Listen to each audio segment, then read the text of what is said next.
5 വിഭാഗം ആൾക്കാർ നാളെ മുത്തുനബിയുടെ കൂടെ സ്വർഗത്തിലേക്ക് കടന്നു പോകും. അള്ളാഹു ഭാഗ്യം നൽകി അനുഗ്രഹിക്കുമാറാകട്ടെ.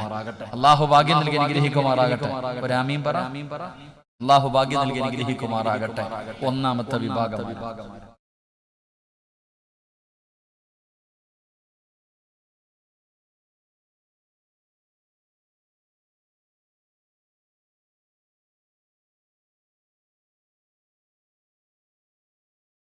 ഇടയ്ക്കിടയ്ക്ക് BP കുറയുന്നുണ്ട്. അതല്ലേ ശരീരം വിയർക്കണം. ശരീരം വിയർക്കുന്നത് 2 രോഗത്തിന്റെ അടയാളമാണ്. ഒന്ന് അറ്റാക്ക് വരാനും പിന്നൊന്ന് എന്തായാലും കുഴപ്പമില്ല. അള്ളാഹു ആഫിയത്തിൽ അനുഗ്രഹിക്കുമാറാകട്ടെ. അഫാനും താഴ്ത്തി വെച്ചു.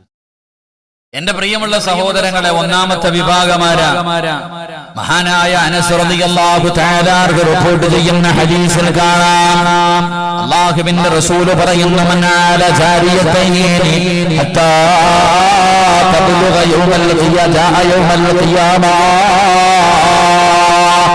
അല്ലാഹുവിന്റെ പ്രവാചകൻ സല്ലല്ലാഹു അലൈഹി വസല്ലമ തങ്ങൾ പറയുകയാണ്, നാളെ പടച്ചറപ്പിന്റെ പരലോകത്ത് വെച്ച് ഒരാളും തിരിഞ്ഞു നോക്കാത്ത ദിവസം അല്ലാഹുവിന്റെ പ്രവാചകനെ കയ്യിൽ പിടിച്ച് സ്വർഗ്ഗത്തിൽ കൊണ്ടുപോകുന്ന ഒന്നാമത്തെ വിഭാഗമാരെന്നറിയുമോ?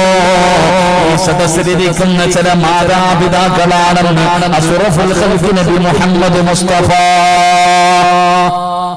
നബി മുഹമ്മദ് മുസ്തഫ നബി മുഹമ്മദ് മുസ്തഫ സല്ലല്ലാഹു അലൈഹി വസല്ലമ തങ്ങൾ പറഞ്ഞു, ഈ സദസ്സിലിരിക്കുന്ന ചില മാതാപിതാക്കളെയാണ് നാളെ മുത്തുനബി കൈ പിടിച്ചു കൊണ്ടുപോകുന്നത്. അല്ലാഹു ഭാഗ്യം തരുമാറാകട്ടെ. അല്ലാഹു ഭാഗ്യം തരുമാറാകട്ടെ. ആ മാതാപിതാക്കൾ ആരാ? നാളെ മുത്തുനബി കയ്യിൽ പിടിച്ചുകൊണ്ട് അള്ളാന്റെ കോടതിയിൽ വെച്ച് കയ്യിൽ പിടിച്ചുകൊണ്ട് സ്വർഗത്തിലേക്ക് കടന്നു പോകുന്ന ഒന്നാമത്തെ വിഭാഗം ആരാ? 2 പെൺമക്കളുള്ള മാതാപിതാക്കൾ. 2 പെൺമക്കളുള്ള മാതാപിതാക്കൾ. അല്ലാഹുവിന്റെ പ്രവാചകൻ വന്ന് പറയുകയാണ്, ഏതെങ്കിലും ഒരു മാതാപിതാക്കൾക്ക് അല്ലാഹു 2 പെൺമക്കളെ കൊടുത്തു. 2 പെൺമക്കളെ നല്ലതുപോലെ വളർത്തി അവരെ വിവാഹം കഴിച്ചു കൊടുക്കുന്ന വാപ്പയും അമ്മയും നാളെ സ്വർഗ്ഗത്തിൽ എന്റെ കൂടെയാണെന്ന് നബി മുഹമ്മദ് മുസ്തഫ സല്ലല്ലാഹു അലൈഹി വസല്ലമ തങ്ങൾ പറയുന്നു, 2 പെൺമക്കൾ അല്ലാഹു കൊടുത്തു. ആ മക്കളെ നല്ല നിലയിൽ വളർത്തി അവരെ വിവാഹം കഴിച്ചു കൊടുക്കുന്ന വാപ്പയും അമ്മയും നാളെ എന്റെ കൂടെയാണ് സ്വർഗ്ഗത്തിലെന്ന് നബിയുനാ റസൂലുള്ളാഹി വടക്ക നബിയുനാ റസൂലുള്ളാഹി. 2 പെൺമക്കളുള്ള ഏതെങ്കിലും വാപ്പായും ഉമ്മയും ഉണ്ടെങ്കിൽ ഒന്ന് കൈവക്കുക. ഒന്ന് പൊക്കടോ, നിങ്ങളുടെ ഭാഗ്യവാന്മാരില്ലേ? ഒരു 10-12 പേരുണ്ട് താത്താമാര്. 2 പെൺമക്കളുള്ള താത്താമാരെന്ന് കൈവക്കുക. അള്ളാഹു നിങ്ങൾക്ക് ഈമാൻ നൽകി അനുഗ്രഹിക്കുമാറാകട്ടെ. എന്റെ പ്രിയമുള്ളവരെ, പെൺമക്കൾ ആർക്കും വേണ്ട. ആദ്യത്തെ കൺമണി ആരായിരിക്കണം? പറയറോ? എല്ലാത്തിനും ആണു മതി. ഭാര്യ ഗർഭിണിയായി കഴിഞ്ഞാൽ പിന്നെ ആണ് മതി, പെണ്ണ് വേണ്ട. എല്ലാത്തിനും ആണു മതി. പെണ്ണെന്താ? പെണ്ണ് വന്നാൽ ചെലവ് കൂടുതൽ അവസ്ഥ അതാ.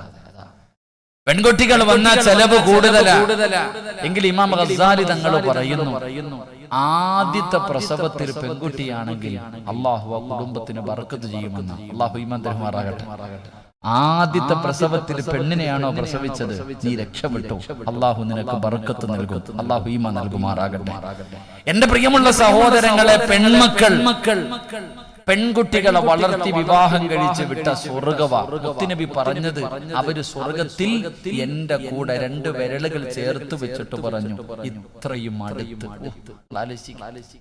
അല്ലാന്റെ റസൂല് പറഞ്ഞത്, ഞാനും അവരും തമ്മിൽ സ്വർഗത്തിൽ ഇത്രയും അടുത്ത്. എന്റെ പ്രിയപ്പെട്ടവരെ, പ്രവാചകന് പെൺമക്കളെ വല്ലാത്ത ഇഷ്ടമായിരുന്നു. പ്രവാചകന് പെൺമക്കളോട് വല്ലാത്ത സ്നേഹം. ചരിത്രത്തിൽ കാണാം, ഒരിക്കൽ നബി സല്ലല്ലാഹു അലൈഹി വസല്ലമ തങ്ങൾ മസ്ജിദുൻ നബവിയിൽ ഇരുന്നിട്ട് ഇങ്ങനെ നസീഹ പ്രസംഗിച്ചുകൊണ്ടിരിക്കുക. അങ്ങനെ എല്ലാ സഹാബത്തും ഇങ്ങനെ വഅലിന്റെ സദസ്സിലുണ്ട്. നോക്കുമ്പോ ഒരു ആൺകുട്ടി ഇങ്ങനെ ഓടി വന്നിട്ട് വാപ്പാടെ അടുക്കൽ ഓടി വന്നു.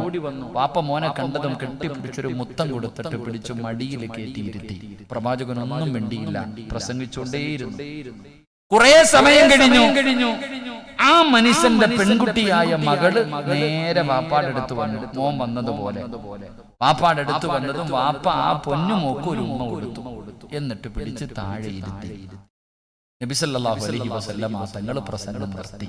എന്നിട്ട് ആ വാപ്പാട് പറഞ്ഞ്, ഒന്നിയിൽ മടിയിലിരിക്കുന്ന മോനെ താഴെ ഇരുത്ത്, അല്ലെങ്കിൽ ആ മോളെ കയറ്റി മടിയിലിരുത്തുന്ന നബി മുഹമ്മദ് മുസ്തഫ. ആ പെൺകുട്ടിയോട് വാപ്പ വേർതിരിവ് കാണിച്ചപ്പോ മുത്തുനബിക്ക് സഹിച്ചില്ല. അപ്പൊ തന്നെ മുത്തുനബി പറഞ്ഞു, ആ മകളെ ഇന്നീ കയറ്റിയിരുത്ത്. എന്റെ പ്രിയമുള്ള സഹോദരങ്ങളെ, സഹോദരിമാരെ, അല്ലാഹുവിന്റെ റസൂലിനെ തന്റെ പെൺകുട്ടികളായ മക്കളോട് വലിയ സ്നേഹം. ചരിത്രം നോക്ക്. ഫാത്തിമ എന്ന് പറയുന്ന പൊന്നുമോളെ കണ്ട നെറ്റിയിൽ ഉമ്മ വെക്കും. അപ്പമാര് കേട്ടോണം, പ്രായപൂർത്തിയായ മക്കളെയും പിടിച്ച് കവിളിലല്ല ഉമ്മ വെക്കേണ്ടത്.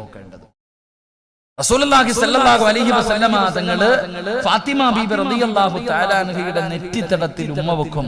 രണ്ടുപേർക്ക് നെറ്റിത്തടത്തിലാ ഉമ്മ കൊടുക്കേണ്ടത്. അല്ലാഹു ഭാഗ്യം തരുമാറാകട്ടെ. ആർക്കൊക്കെ? രണ്ടുപേരുടെ നെറ്റിത്തടത്തിൽ ഉമ്മ കൊടുക്കേണ്ടത്. ആരുടേക്കെന്നറിയോ? പറമനുഷ്യന്മാരെ, പെണ്ണുപിള്ളയുടെ, ഭാര്യയുടെ അല്ല. രണ്ടുപേർക്ക് പ്രായപൂർത്തിയായ പെൺമക്കൾ.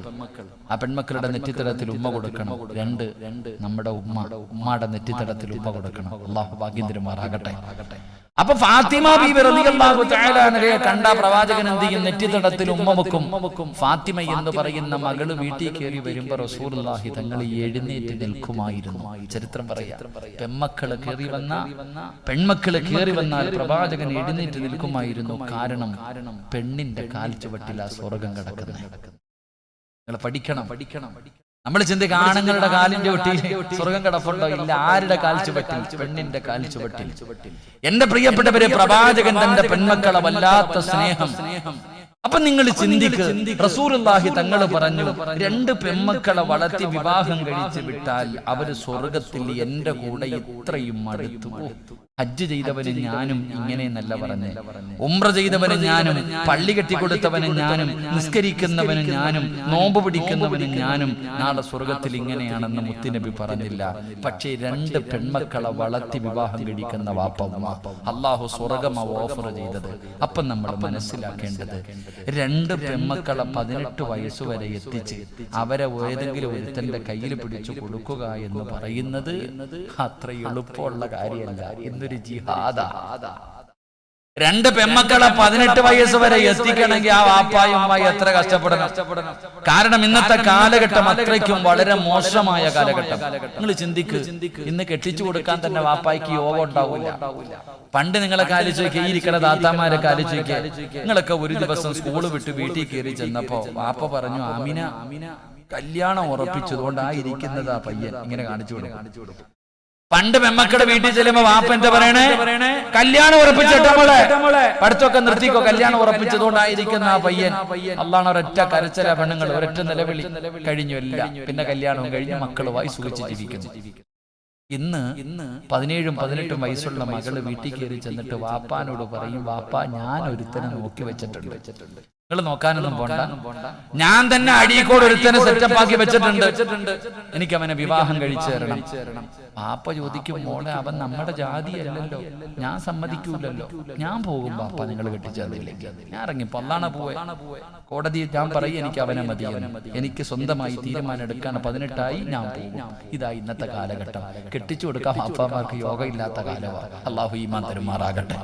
അപ്പൊ ഞാൻ പറഞ്ഞത്, രണ്ട് പെൺമക്കളെ വളർത്തി കെട്ടിച്ചു കൊടുത്താൽ സ്വർഗം കിട്ടുന്നല്ല, എങ്ങനെ വളർത്തണം അവിടെയാ വിഷയം. എങ്ങനെയാണ് പെൺമക്കളെ വളർത്തേണ്ടത്? ആ മക്കളെ വളർത്തുന്നത് പോലെയല്ല. അല്ലാഹുവിന്റെ പ്രവാചകനെന്ന് പറയുകയാണ്, നിങ്ങൾ നിങ്ങളുടെ മക്കളെ വളർത്തേണ്ടത് എങ്ങനെയാണ്? ആൺമക്കളെ പോലെയല്ല, പെൺമക്കളെ വളർത്തുമ്പോൾ നിങ്ങൾ സൂക്ഷിക്കേണ്ട ഒരുപാട് കാര്യമുണ്ട്.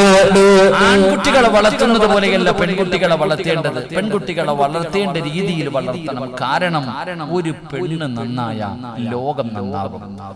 ഒരു പെണ്ണ് നന്നായ ലോകം നന്നാവും. അല്ലാഹുവിന്റെ വിശുദ്ധമായ ഖുർആൻ എടുത്ത് നോക്ക്. വൽബലദു തയ്യിബു യഖ്റുജു നബാതുഹു ബിഇذن റബ്ബി. അല്ലാഹുവിന്റെ വിശുദ്ധമായ ഖുർആൻ അവിടെ നിന്ന് പറയുന്നു, നല്ല കൃഷിയിടത്തിൽ വിത്തിറക്കിയാലേ നല്ല വിളവ് കിട്ടൂ. ഖുർആൻ പറഞ്ഞ പ്രയോഗം അങ്ങനെയാണ്. അള്ളാഹു പറയുകയാ, നല്ല പറമ്പിൽ വിത്തിറക്കിയാലേ നല്ല കൃഷി ഇറക്കിയാലേ നല്ല വിത്ത് കിട്ടൂ, വിളവ് കിട്ടൂ. അള്ളാന്റെ ഖുർആൻ പറഞ്ഞു, നിസാഉക്കും ഹർസുൽ ലക്കും ഫഅതു ഹർസക്കും. നിന്റെ ഭാര്യമാര് നിന്റെ കൃഷിയിടമാ. അള്ളാന്റെ ഖുർആൻ പറയാ, ഭാര്യ ഭർത്താവിന്റെ കൃഷിയിടമാ. പച്ച മലയാളത്തിൽ പറഞ്ഞ, അള്ളാനെ പേടിച്ച് ജീവിക്കുന്ന ഒരു പെണ്ണിന്റെ വയറ്റിലെ നല്ല മക്കൾ ജനിക്കാറുള്ളൂ. അതാ ഖുർആൻ പറഞ്ഞേ. അള്ളാനെ പേടിച്ച് നടക്കുന്ന ഒരു പെണ്ണിന്റെ മടിത്തട്ടിലെ നല്ല മക്കള് ജനിക്കത്തുള്ളൂ. അപ്പൊ ഒരു പെണ്ണ് നന്നായ അവളുടെ മക്കള് നന്നാകും, അവളുടെ ഭർത്താവ് നന്നാകും. ഒരു പെണ്ണ് വിചാരിച്ചാൽ ഏത് വൃത്തികെട്ട ഭർത്താവിനെയും നന്നാക്കാൻ പറ്റും. ചരിത്രം അതാ പഠിപ്പിക്കുന്നത്. ഒരിക്കലും നന്നാകില്ല എന്ന് കരുതിയ എത്രയോ ഭർത്താക്കന്മാരെ ഭാര്യമാര് നന്നാക്കിയ ചരിത്രമുണ്ട്.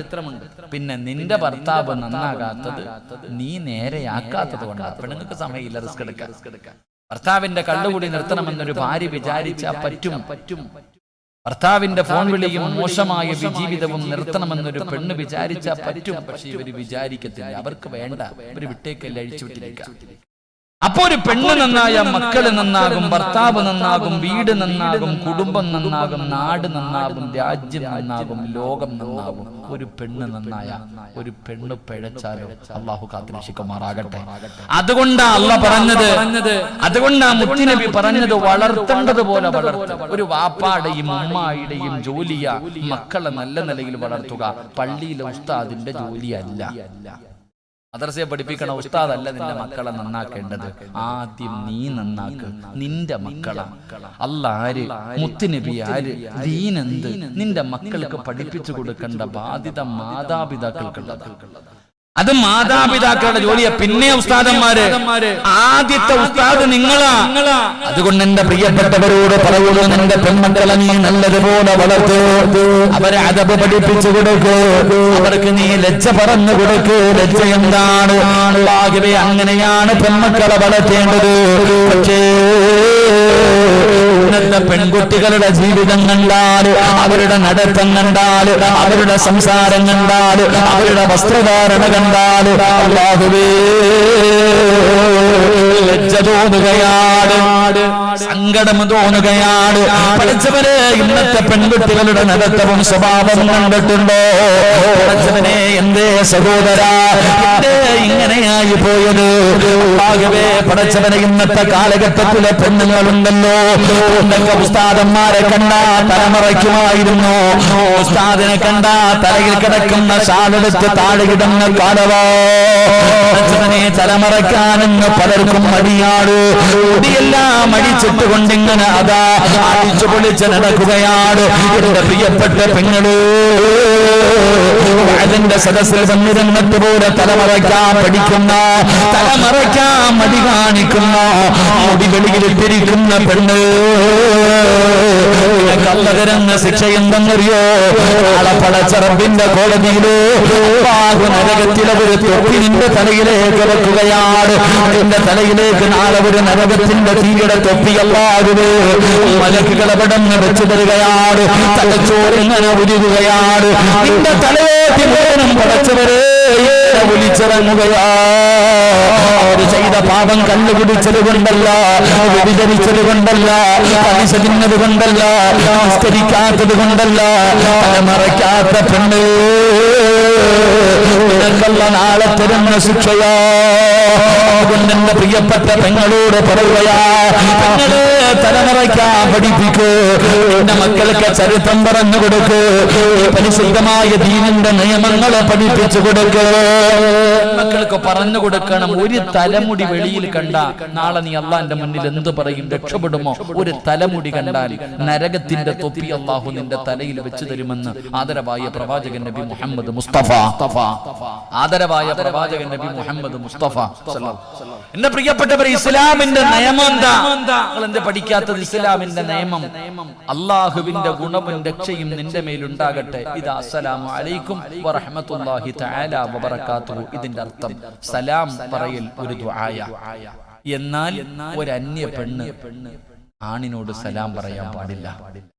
ഒരു അന്യ പെണ്ണ് ഒരു അന്യ പുരുഷനോട് സലാം പറയാൻ പാടില്ല. എന്തിന്? മയ്യത്ത് പോലും കാണാൻ പാടില്ല. ഇതാ ഇസ്ലാമിന്റെ നിയമം.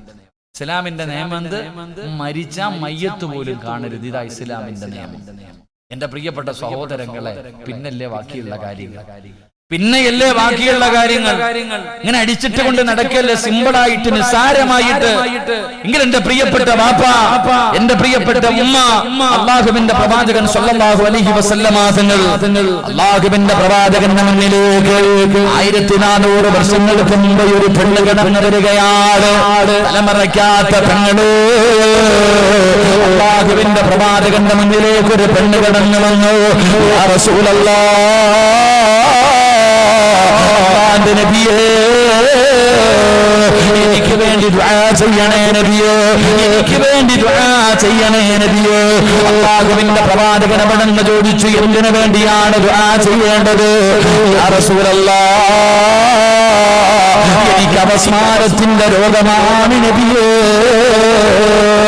അപസ്മാരമെന്ന് പറയുന്ന രോഗമുണ്ടല്ലോ, പിടന്ന് താഴെ വീണു, കൈകാലുകൾ ഇങ്ങനെ വിറയ്ക്കുകയാണ്, വായിലൂടെ പറയുന്നവയും വരികയാണ്.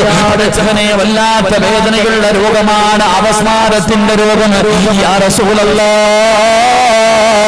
ആ രോഗം എനിക്ക് വരുന്നുണ്ട് നബിയോ, വല്ലാത്ത വേദനയാ നബിയോ, എനിക്ക് താങ്ങാൻ കഴിയുന്നില്ല നബിയോ, എനിക്ക് വേണ്ടിയൊന്ന് ദുആ ചെയ്യുമോ? എന്റെ രോഗമൊന്ന് മാറാൻ ദുആ ചെയ്യുമോ? അല്ലാഹുവിന്റെ പ്രവാചകനോട് പെണ്ണ് പറയുമ്പോ റസൂലുള്ളാഹി പറയുന്ന പെണ്ണ്, അല്ലാഹുവിനോട് ദുആ ചെയ്താൽ നിന്റെ രോഗം മാറും, നിന്റെ രോഗം മാറും. പക്ഷേ ഈ വേദന സഹിച്ചാൽ അല്ലാഹു നിനക്ക് സ്വർഗം തരും പെണ്ണ്. പ്രവാചകൻ അവിടെന്ന് പറഞ്ഞു കൊടുക്കുകയാ, ഞാൻ ദുആ ചെയ്താ നിന്റെ രോഗം മാറും. ഇല്ല നീ ശമിക്കുകയാണെങ്കിൽ, അല്ലാഹു നിനക്ക് സ്വർഗം തരുമെന്ന് മുത്തി നബി പറയുമ്പോ ആ പെണ്ണ് പറഞ്ഞു, നബിയേ ദുആ ചെയ്യണ്ട, ഞാൻ സഹിക്കാൻ നബിയേ, വേദനകൾ മുഴുവനും ഞാൻ ശമിക്കാൻ തയ്യാറാണ്, എനിക്ക് സ്വർഗം മതി നബിയേ, എനിക്ക് സ്വർഗം മതി നബിയേ. അല്ലാഹുവിന്റെ പ്രവാചകനോട് പറഞ്ഞിട്ട് അവിടുന്ന് തിരിച്ചു നടക്കുകയാ. കുറച്ചങ്ങ് മുന്നോട്ട് പോയി, പിന്നെയും ഇലാ ഹദറത്തി റസൂലില്ലാഹ്, അല്ലാഹുവിന്റെ പ്രവാചകന്റെ മുന്നിലേക്ക് മടങ്ങി വന്നു. എനിക്ക് വേണ്ടി ദുആ ചെയ്യണേ നബിയേ, രോഗം മാറാനല്ല, രോഗം മാറാനല്ല, പിന്നെ എന്തിനെന്നറിയോ? അപസ്മാരം എന്ന് പറയുന്ന രോഗം വന്ന് താഴേക്ക് വീഴുമ്പോ എന്റെ ഔറത്ത് വെളിവാകുന്നു നബിയേ, എന്റെ ഔറത്ത് വെളിവാകുകയാണ്. അന്യപുരുഷന്മാര് കാണുന്നു, എന്റെ ശരീരം അന്യപുരുഷന്മാര് കാണുന്നു. എനിക്കതിഷ്ടമില്ല നബിയോ, എനിക്കതിഷ്ടമില്ല നബിയോ. അതുകൊണ്ട് ഞാൻ രോഗം പിടിച്ചു വീഴുമ്പോ എന്റെ ഔറത്ത് വെളിവാകാതിരിക്കാൻ അല്ലാഹുവിനോടൊന്ന് ദുആ ചെയ്യുമോ നബിയേ? രോഗം പിടിച്ച് ബോധമില്ലാതെ കിടക്കുന്ന സമയത്ത് പോലും ഒരിക്കലും എന്റെ ശരീരം കാണാൻ പാടില്ല, അത് ഞാൻ ഇഷ്ടപ്പെടുന്നില്ല എന്ന് മുത്തുനബിയോട് ദുആ ചെയ്യാൻ പറയുമ്പോ നിങ്ങൾ അങ്ങനെയാണ്, നിങ്ങൾ അങ്ങനെയാണ്. അതുകൊണ്ട് എന്റെ മാതാപിതാക്കളോട് പറയുകയാ, പാപ്പാ നിന്നോട് പ്രത്യേകിച്ച് പറയുകയാ, മക്കള് ചോദിക്കുന്ന വസ്ത്രം വാങ്ങിക്കൊടുക്കുന്നവര്, ചോദിക്കുന്നതെല്ലാം വാങ്ങിക്കൊടുക്കുന്നവര്, അല്ലാഹുവിന്റെ റസൂൽ അവിടെന്ന് പറയുകയാ, അല്ലാഹുവിന്റെ റസൂൽ പറഞ്ഞു,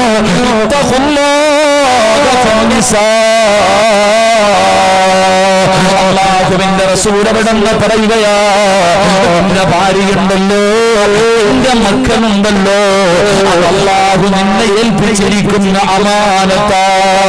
നാളെ അല്ലാഹു പരലോകത്ത് വെച്ച് എന്റെ ഭാര്യയെ കുറിച്ചും എന്റെ മക്കളെ കുറിച്ചും അല്ലാഹു നിന്നോട് വിചാരണ ചെയ്യുമെന്ന് നബി മുഹമ്മദ് മുസ്തഫ സല്ലല്ലാഹു അലൈഹി വസല്ലമ തങ്ങൾ പറയുന്നത്. തന്റെ പൊന്നാര മകൾക്ക് ജീൻസിന്റെ പാന്റ് വാങ്ങി കൊടുക്കുന്ന വാപ്പാ പോലെ പടച്ചവനെ ശരീരത്തിന്റെ വടിവുകൾ വെളിയിൽ കാണുന്ന രീതിയിലുള്ള വസ്ത്രം വാങ്ങിക്കൊടുക്കുന്ന വാപ്പാ, ഇട്ടുകൊണ്ട് നിന്റെ പൊന്നാര മകള് നിന്റെ മുന്നിലൂടെ നടക്കുമ്പോ നിനക്കറിയാം ഇത് പാപമാണെന്ന്. നിങ്ങളെ നിനക്കറിയുമല്ലോ നിന്റെ പൊന്നാര മക്കളുടെ ശരീരത്തിന്റെ വടിവുകളെ വെളിയിൽ കാണുന്ന രീതിയില് വസ്ത്രം ധരിച്ചുകൊണ്ട് നിന്റെ പൊന്നുമോട് നടക്കുമ്പോ ഇത് പാപമാണെന്ന് നിനക്കറിയാമല്ലോ. എടുക്കാറില്ലല്ലോ അല്ലാഹുവിന്റെ റസൂൽ പറയുകയാ, നിന്നെയൊന്നും വെറുതെ വിടൂല, നിങ്ങളെ വെറുതെ വിടൂല. അല്ലാഹു നിന്നോട് സംസാരിക്കില്ല, അല്ലാഹു നിന്നോട് കരുണ കാണിക്കില്ല. അതുകൊണ്ട് എന്റെ പ്രിയമുള്ളവരോട് ഓർമ്മപ്പെടുത്തുകയാണ്, മക്കളെ ചെയ്യുന്ന തെറ്റ് കണ്ടിട്ട് അതിനെ നിസ്സാരമായി കളയുന്ന വാപ്പാ, അള്ളാഹുവിന്റെ മുന്നിൽ കണക്ക് പറയേണ്ടവരാ. പ്രവാചകനെവിടെന്ന് പറഞ്ഞു 5 പെണ്ണുങ്ങള് ആണുങ്ങള് സ്വർഗ്ഗത്തിൽ പോകുന്നതിനെ തടയുമെന്ന് ആദരവായ പ്രവാചകൻ നബി മുഹമ്മദ് മുസ്തഫ സല്ലല്ലാഹു അലൈഹി വസല്ലം. 5 പെണ്ണുങ്ങൾ ഒരാള് സ്വർഗ്ഗത്തിൽ പോകുമ്പോ തടയും ഒരാണിനെ, ഒരു വാപ്പയെ. ഏതാ എന്റെ പ്രിയപ്പെട്ടവർ? 5 പെണ്ണുങ്ങളിൽ ഒരു പെണ്ണ് നിന്റെ മകളാ. നിന്റെ മകളാ, നിനക്ക് താടിയുണ്ട്, തഴമ്പുണ്ട്, നീ കമ്മിറ്റിക്കാരനാണ്, എല്ലാ കാര്യങ്ങളും ചെയ്യാൻ മുമ്പന്തിയിൽ നിൽക്കുന്നവനാ. പക്ഷെ നിന്റെ മോള് നിന്റെ വസ്ത്രം ധരിച്ചു നടക്കുന്നത് കണ്ടിട്ടുണ്ടോ? താത്തമാര് ഫർദയും ധരിച്ച് ഹിജാബും ധരിച്ച് കയ്യിൽ തസ്ബീഹ് കുത്തിയിട്ടടക്കും. അല്ലോ കണ്ടു കഴിഞ്ഞാൽ മലക്കുകൾ ഇറങ്ങുന്ന പോലെ. എന്ന തൊട്ടുപുറകിൽ ഒരെണ്ണെഴുതും സായിപ്പ് മാതാമ പോലും തോറ്റുപോകുന്ന രീതിയിൽ. അള്ളാഹു ഈമാൻ നൽകി നിഗ്രഹിക്കുമാറാകട്ടെ. നീ വിചാരിച്ച് രക്ഷപ്പെടൂന്നു? ഇല്ല, അള്ളാഹ് നിന്നെ പിടിച്ചിർത്തും. അള്ളാഹ് നിന്നോട് ചോദിക്കും, എന്തിനാ താത്ത നീ ഒന്ന് കണ്ണ് തുറന്നു നോക്ക്. നിന്റെ 18 വയസ്സുള്ള 15 വയസ്സുള്ള മകള് ഈ ഡ്രസ്സ് വിട്ടുകൊണ്ട് നാട്ടിയിറങ്ങിയ സ്വന്തം പിഴച്ചു. എന്തിനാ മറ്റുള്ളവനെ പിഴപ്പിക്കുന്നത്? ഈ നാട്ടിലെ ചെറുപ്പക്കാരെ നരകത്തിൽ കൊണ്ടുപോകാൻ ഒരു കാരണമാകുന്നത് എന്തിനാ പെങ്ങളെ? അതുകൊണ്ട് മക്കളുടെ വസ്ത്രധാരണം നോക്ക്, അവരുടെ പ്രവർത്തനങ്ങൾ, അവരുടെ സ്വഭാവങ്ങൾ.